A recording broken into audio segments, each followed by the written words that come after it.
2 रचनाएं तरंग के ऊपर हैं। तो मुझे याद आई उस टाइम में कि यार ये चीज़ मुझे याद थी, बहुत साल पहले मैंने इस तरह से एक दिमाग में चीज़ बैठाई थी और वो जब मैं एग्ज़ाम में बैठी तो मुझे याद आ गई थी। तो फिर मैंने सोचा कि इसी तरीके को अपनाते हैं। हेलो एवरीवन, कैसे हैं आप सभी? आशा करते हो अच्छे होंगे और मन लगा के पढ़ाई कर रहे होंगे। तो आप सबके मैं कमेंट देख रही हूँ और इससे यही लगता है ना कि आप सभी इतने ज़्यादा परेशान है पढ़ने को लेके ना। आपको लगता है कि पढ़ाई जो करता है वो शुरू से ही बहुत अच्छा रहता है, उसके साथ शुरू से परिस्थितियाँ बहुत अच्छी रहती हैं, उसको सब कुछ मिलता है तभी वो पढ़ाई कर पा रहा है। जो एक एवरेज स्टूडेंट रहता है, जो बहुत वीक होता है पढ़ने में, वो पढ़ाई नहीं कर सकता। और पढ़ाई बहुत कठिन है, मतलब इतना ज़्यादा आप लोग इसको एक हवा बना लिए हैं कि आप लोग को लगता है कि पढ़ाई बहुत कठिन है ना। तो आज मैं उसी में बताऊँगी। और मैं एक चीज़ और बता दूँ कि जैसे आप लोग कह रहे हैं कि हम पढ़ तो रहे हैं लेकिन वो चीज़ें दिमाग में बैठ नहीं रही हैं, कुछ समय के बाद वो भूल जा रही हैं चीज़ें। रचना याद करने, विधा याद करने में बहुत ज़्यादा दिक्कत आ रही है। तो किस तरह से पढ़ें, ये प्रॉब्लम आप ही को नहीं थी। जब मैं भी प्रिपरेशन करती थी तो ये दिक्कत मुझे भी आती थी कि कोई भी चीज़ इतनी आसानी से दिमाग में नहीं बैठती है। और दिमाग में बैठाने के लिए एक आसान सा तरीका है जिसको हम समझ नहीं पाते, और हमें ये लगता है ना कि वो तरीका करने के लिए हमें बहुत मेहनत करनी पड़ेगी। हालांकि उससे ज़्यादा मेहनत जानते हैं हम लोग कब कर लेते हैं? फालतू का सोच सोच के, एक मानसिक जो कहा जाता है ना, कार्य करते हैं, अपने दिमाग को थका लेते हैं ये सोच सोच के कि बहुत कठिन है, बहुत कठिन है, नहीं होगा हमसे, नहीं होगा हमसे, यही सोच सोच के। बल्कि उतने में अगर हम करना शुरू कर दें तो वो चीज़ हमारे लिए आसान हो जाती है। तो वो सब चीज़ें आज मैं बताने वाली हूँ आपको। और 1 मिनट के अंदर जो 10-15 रचनाएं है ना, 1 मिनट के अंदर आपको याद भी हो जाएगी और हमेशा के लिए दिमाग में बैठ जाएगा, कभी नहीं भूलेगा वो। बस उसको 1-2 बार आपको रिकॉल कर लेने की जरूरत है, दोहरा लेने की जरूरत है, ठीक है। और वो आप कैसे दोहराएंगे? किताब खोलने की जरूरत थोड़ी नहीं पड़ेगी आपको। अगर आप मन से मेरी बात सुन लिए या मन से आप अपने ट्रिक इस तरह से बना रहे हैं और उसके बाद आपके दिमाग में वो चीज़ें तो बैठ ही जाएंगी। कुछ देर के बाद आप सोचेंगे ना तो वही सारी कहानी, वही सारी चीज़ आपके दिमाग में फिर आपको अपने से याद होगी, किताब खोलने की जरूरत ही नहीं पड़ेगी। तो मैं सारी चीज़ें बताती हूँ। पहली बात तो ये जान लीजिए कि पढ़ाई बहुत कठिन नहीं है, जितना हम सोच सोच के उसको कठिन बना लेते हैं। आपको लोग को कैसे मैं शुरू करूँ, कहाँ से शुरू करूँ, भाषा नहीं समझ में आती है, बहुत सारी दिक्कत है, सोच सोच के घबराते हैं। करके देखिए तो 1 बार नहीं, 2 बार नहीं, 4 बार नहीं, 10 बार, 15 बार, 20 बार, ये तो आपके हाथ में करके देखिए तो। अगर फिर कठिन लगे तो कहिएगा। तो जैसे आप लोग कहते हैं कि विधाएं याद नहीं होती हैं, है ना। तो इसके लिए क्या है, आप जब भी रटने की कोशिश करेंगे आप सोचेंगे कि अरे यार आपको आपके सामने 20-25 रचनाएं दिख गई आपको, और आप सोचेंगे कि अरे यार अब मैं इसको पढ़ना शुरू कर रहा हूँ तो एक याद कर रहे हैं, दूसरा भूल रहा है, अगला मान लीजिए एक लाइन बड़ी मुश्किल से याद भी कर ले रहे हैं, फिर तुरंत भूल जा रहा है, तुरंत के तुरंत। जैसे मतलब आप थोड़ी देर के बाद उसको याद करने की कोशिश करेंगे फिर, तो इसीलिए कठिन लगता है और हम मेहनत करने से भागते हैं। तो ये चीज़ नहीं। अब यहाँ पे मैं आपको एक तरीका जैसे बताने वाली हूँ। रीतिकाल के कवि, आप लोग कई बार मुझसे कमेंट में कहें कि रीतिकाल के जो कवि हैं और उनकी रचनाएं हैं ये बहुत कठिन है क्योंकि मिलते जुलते होते हैं, तो कैसे याद होगा। तो मैं एक एग्जांपल बताती हूँ और आप लोग कोशिश करिएगा। देखिए आप लोग ये मत सोचिए कि कोई करके आपको देगा, आपको बस एक बार मेहनत करनी है। अगर आप एक बार बैठ के शुरू में ही टाइम थोड़ा सा दे देंगे ना, किसी कवि को उठाइए, है ना, और उनके बारे में जानिए, पहले तो उनके विषय में जान लीजिए, उनका डेट ऑफ बर्थ वगैरह ये सब देख लीजिए। रचनाएं जहाँ पे आती हैं बात, वहाँ पे अपने आप को समय दीजिए। मात्र 10-15 मिनट का समय एक कवि पे बन जाएगी, आपकी ट्रिक आसान से तुरंत बन जाएगी। उसके बाद उस पर समय समझ के एक जैसा मैं बता रही हूँ वैसा करिए।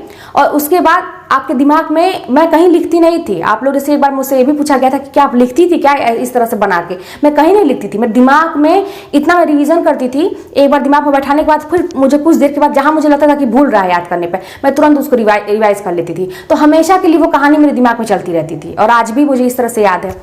तो मैं आपको एक उदाहरण बताती हूँ। कवि महाकवि देव का नाम आपने सुना होगा, इनका देवदत्त नाम था वैसे तो।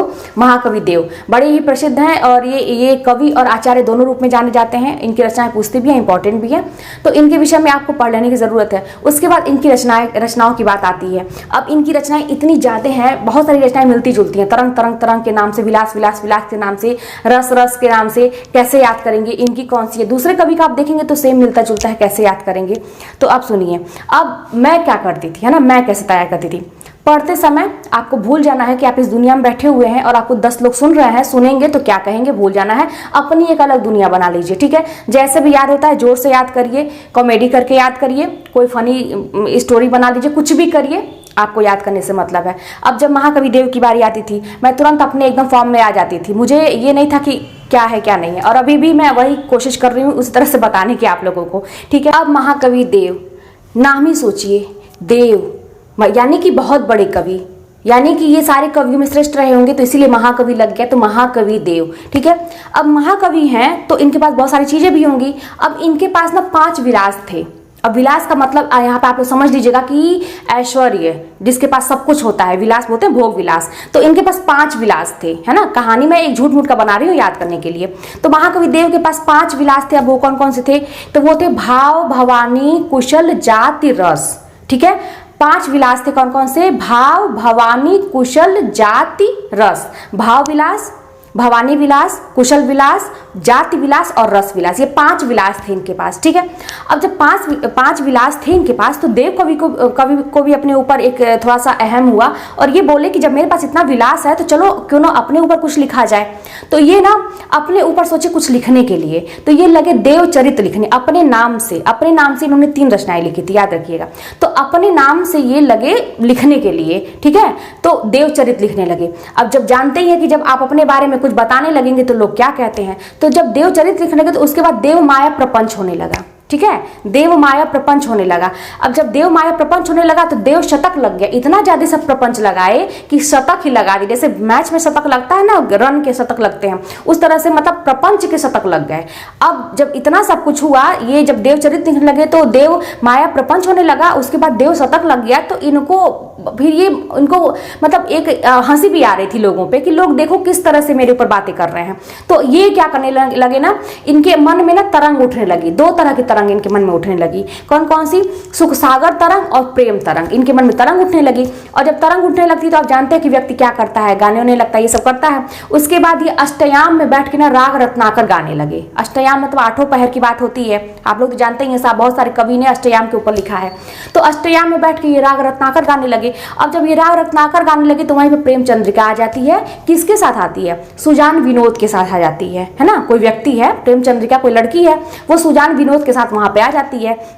जब वहां पे आ जाती है तो कुछ कहा सुनी लोगों में हो जाती है। उसके बाद क्या हो जाता है? उसके बाद शब्द या काव्य रसायन वहीं पे होने लगता है। ठीक है, तो अब देखिए, जब इस तरह से आप बहुत पूरा एक एक याद करते तो नहीं याद होता आपको, लेकिन जब आप इस तरह से कहानी बना लिए, अब आपको एक बार इसको फिर से रिविजन करने की जरूरत है। कैसे? भाव, भवानी, कुशल, जाति, रस, 5 विलास है इनके पास। तो भाव विलास, भवानी विलास, कुशल विलास और जाति विलास और रस विलास। ठीक है, इस तरह से इनके पास इनकी 5 विलास वाली जो है उसको एक साइड में आपने याद कर लिया। उसके बाद जो होता है कि ये 3 मतलब रचनाएं अपने नाम से लिखें, देव के नाम से। देव आया उन रचनाओं में, तो देवचरित, देव माया प्रपंच और देव शतक। ठीक है, देव के नाम से 3 रचनाएं हो गई। उसके बाद से 2 रचनाएं तरंग के ऊपर हैं, तो सुख सागर तरंग और प्रेम तरंग। ठीक है, अब जब ये तरंग हुआ तो अष्टयाम की रचना इन्होंने भी की है। ठीक है, अष्टयाम, उसके बाद राग रत्नाकर। अष्टयाम मतलब 8 पहर की बात होती है, तो अष्टयाम में बैठ के ये राग रत्नाकर गाते थे, मैंने बताया। तो अष्टयाम राग रत्नाकर हो गया। उसके बाद कौन आ जाती है? वहां पे प्रेम चंद्रिका आ जाती है सुजान विनोद के साथ, और फिर क्या होने लगता है?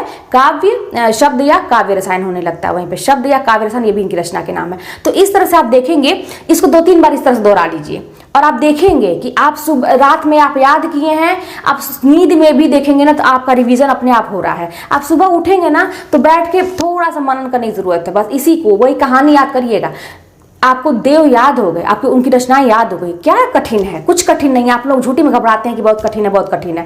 थोड़ा सा मेहनत शुरू में करने की जरूरत है। इस तरह से करके आप दूसरे कवि पे आ जाइए, उनकी एक एक कहानी। लेकिन जब 4-5 कवि लोगों का एक बार हो जाता है, आप ऐसे तरह से याद कर लेते हैं, फिर जो पहला कवि आपने याद किया था उसको भी दोहरा लीजिए। मतलब बार बार, है ना, कहने का मतलब है कि बार बार अभ्यास पे ही होता है ये। फिर आगे बढ़ते जाइए और पीछे के लोगों को दोहराते भी जाइए। इस तरह से रचनाएं याद की जाती है। जहां पे नाम एक तरह मिलता जुलता हो उसको एक जगह मैं इकट्ठा कर लेती थी, उसको एक जगह में लिख लेती थी। जहां पे थोड़ा सा मिलने की संभावना होती थी उसको मैं दूसरी जगह। अच्छा, आप लोग कहेंगे कि दीदी ये आपको कैसे पता चला कि ऐसे याद करना चाहिए? ये मुझे किसी ने बताया नहीं था, ये मेरा खुद का एक्सपेरिमेंट अपने ऊपर था। वो जानते हैं कब? एक बार मैंने बहुत पहले ना, मैं कोई एग्जाम दे रही थी तो उसमें एक क्वेश्चन आया था कि बीजक किसकी रचना है। इस तरह से कोई छोटा सा क्वेश्चन आया था। अब मैं इतनी वीक थी, आप सोच सकते हैं, मुझे ये भी नहीं याद होता था, मुझे ये भी नहीं पता था कि बीजक किसकी रचना है, ये सब कुछ नहीं पता था मुझे।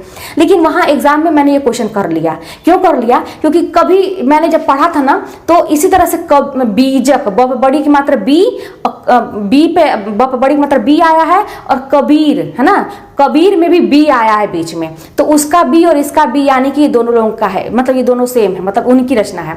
इस तरह से मैंने बहुत पहले, कभी सालों पहले मैंने ये चीज़ दिमाग में बैठाई थी, और जब मैं उस दिन एग्जाम में बैठी थी तो वो चीज़ मुझे याद आ गई थी।